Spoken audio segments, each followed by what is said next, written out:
Ok,សូមស្វាគមន៍មកកាន់ channel ក្តីសង្ឃឹមដល់គ្នាហើយក៏សូមគោរពជម្រាបសួរដល់ពុកម៉ែបងប្អូនដែលជា YouTuber ឬក៏បងប្អូនដែលធ្វើការតាមស្ថាប័ននានាដែល មានឯកសារព្រាលចង់ print អញ្ចឹងណាបងប្អូនខ្ញុំឲ្យមើលឯកសារមួយដែលវាព្រាលនេះបងប្អូនមើលទៅ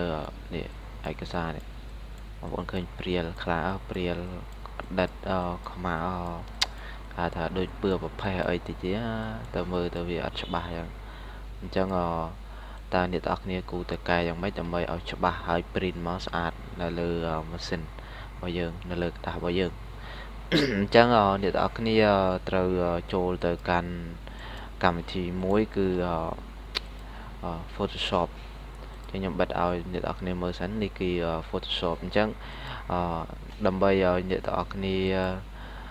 ធ្វើការកែវាឲ្យមានភាពច្បាស់បានអ្នកទាំងអស់គ្នាអាចចូលទៅកាន់file ឯកសាររបស់វាទៅហើយបងប្អូនគ្រាន់ទាញចូល Photoshop មកអញ្ចឹងអ្វីដែលបងប្អូនត្រូវធ្វើនៅកន្លែងនេះគឺទី1គឺបើសិនជារូបភាពដែលមានលក្ខណៈព្រាលខ្លាំងយើងអាចយកនេះ camera raw filter នេះឬក៏យើងអាចចុច Ctrl Shift A បន្ទាប់មកយើងយកពាក្យថា clarity យើងអាចទាញវាមកឲ្យវាដិតអូខេឲ្យវាដិតមកតង់ទៅហើយកន្លែងនេះគឺភាពខ្មៅអញ្ចឹងយើងអាចកែឲ្យវាឡើងខ្មៅទៅមកអញ្ចឹងខ្ញុំទាញល្មមទេឲ្យវាខ្មៅល្មមអូខេខ្ញុំអូខេវាសិនមកអញ្ចឹងយើងចាប់ផ្ដើមទៅមើលឯកសារយើងមិញនេះចាប់ផ្ដើមឡើងអានេះខ្មៅច្រកស្អាតមកវិញហើយអញ្ចឹងហើយមានវិធីមួយទៀតហ្នឹងគឺយើងប្រើ Control L យើងអាចទាញឲ្យដិតចេះនេះឃើញបងប្អូនឃើញខ្មៅខ្លាំងជាងមុននេះអញ្ចឹងវាច្បាស់ខ្លាំងជាងមុនមែនទេអញ្ចឹងតែយើងកុំទាញខ្លាំងកណ្ដាទាញខ្លាំងពេកអាចនឹងបតាអានេះយើងទាញប៉ុណ្ណាកម្រិតនេះលេខ1លេខ3លេខ4ឬក៏លេខ10 12អីណាអាស្រ័យលើប្រភេទឯកសាររបស់យើងបើសិនជាព្រាលខ្លាំងយើងទាញខ្លាំងថាព្រាលតិចយើងទាញតិចអូខេហើយកន្លែងនេះគឺខ្ញុំចង់ឲ្យអ្នកនរគ្នាមើលថាធ្វើម៉េចយើងអាចកែឯកសារពីព្រាលខ្លាំងទៅដិតហើយ print បានស្អាតអញ្ចឹងមានឯកសារមួយទៀតដែលខ្ញុំចង់បង្ហាញអ្នកនរគ្នាគឺអត្តញ្ញាណប័ណ្ណហ្នឹងគឺខ្ញុំទុកកន្លែងណាចេះនេះ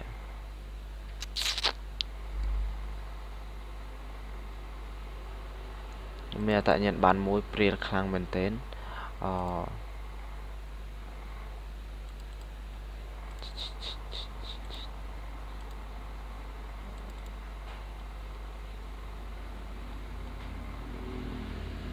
នឹងភ្ញៀវគាត់ផ្ញើឲ្យតាម Telegram ផ្ញើឲ្យតាម Facebook ឬក៏ Messenger អីចឹងណាតែខ្ញុំរកអត់ឃើញលេខ file ខ្លួនឯង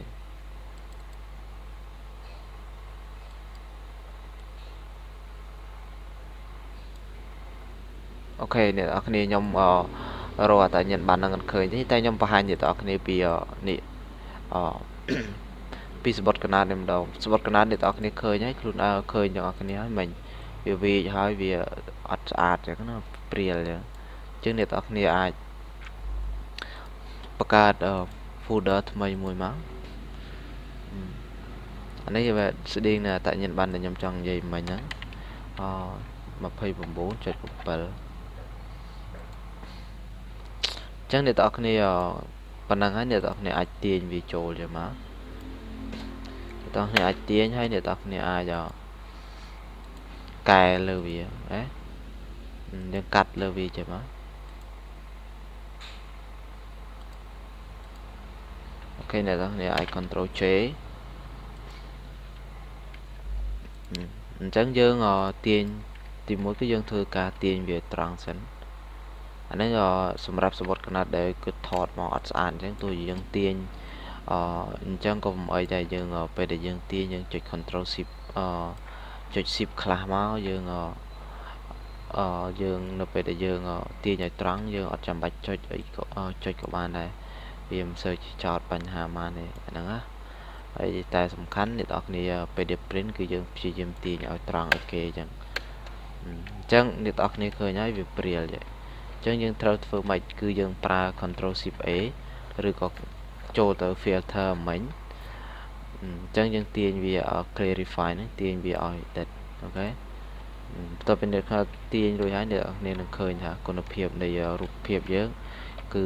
វារាងច្បាស់ហើយអញ្ចឹងដើម្បីឲ្យវាកុំឲ្យវាខ្មៅខ្លាំងយើងអាចប្រើ Ctrl L នេះ Ctrl L នេះយើងទាញឲ្យវាសថ្លាបន្តិចមកអញ្ចឹងយើងចូលទៅកាមេរ៉ារម្ដងទៀតយើងអាចនេះទាញអានេះឡើងឲ្យវាដិតជាងមុនបន្តិចមកហើយនេះកន្លែងដែលខ្មៅហ្នឹងយើងទាញឲ្យដិតជាងមុនបន្តិចមកអូខេអញ្ចឹងយើងនឹងបានឯកសារមួយដែលមានភាពច្បាស់ជាងមុនអូខេអញ្ចឹងអ្នកនរគ្នាខ្ញុំសូមប្រាប់បងប្អូនតែប៉ុណ្្នឹងឯងខ្ញុំបរៀនតែប៉ុណ្្នឹងខ្ញុំក៏សូមមានពេលវេលាច្រើនសម្រាប់ចែករំលែកដែរគ្រាន់ថាការចែករំលែកនេះគឺយើងត្រូវតែធ្វើការចែករំលែកជារៀងរាល់ថ្ងៃជូនដល់ពុកម៉ែបងប្អូនទោះជារវល់យ៉ាងណាក៏យើងត្រូវតែចែករំលែកក៏